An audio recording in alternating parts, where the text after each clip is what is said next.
যদি মনে করেন যে এই সরকার চলে যাবে আর বিএনপি আওয়ামী লীগ বিএনপি বা জামাত ইসলাম আপনাদেরকে কোলে তুলে নিয়ে নাচবে, প্রশ্নই আসে না। আর আওয়ামী লীগ তো কত ভয়ঙ্কর হইতে হবে সেটা আপনাদেরকে বোঝানোর দরকার নাই, আপনারা জানেন।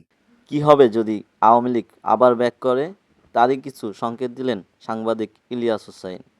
তিনি একসময় বাংলাদেশের সাংবাদিক ছিলেন এবং আওয়ামী লীগ সরকার যদি পুনরায় ব্যাক করে তাহলে কি হতে পারে এ বিষয়ে তিনি একটি বিবৃতি প্রকাশ করেন।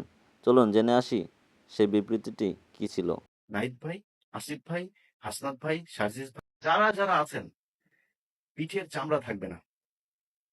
যদি মনে করেন যে এই সরকার চলে যাবে আর বিএনপি আওয়ামী লীগ বিএনপি বা জামাত ইসলাম আপনাদেরকে কোলে তুলে নিয়ে নাচবে, প্রশ্নই আসে না। আর আওয়ামী লীগ তো কত ভয়ঙ্কর হইতে হবে সেটা আপনাদেরকে বোঝানোর দরকার নাই, আপনারা জানেন।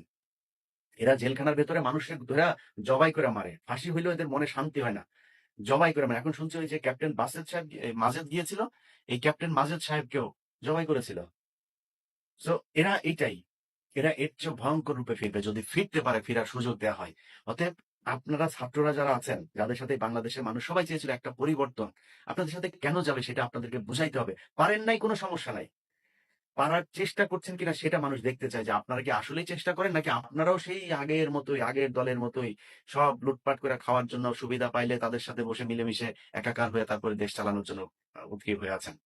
এই জিনিসগুলো আমার মনে হয় আপনাদের বোঝা উচিত আর কি। ধন্যবাদ সবাইকে, আর আপনাদের মতামত কমেন্ট করে জানিয়ে দিতে ভুলবেন না।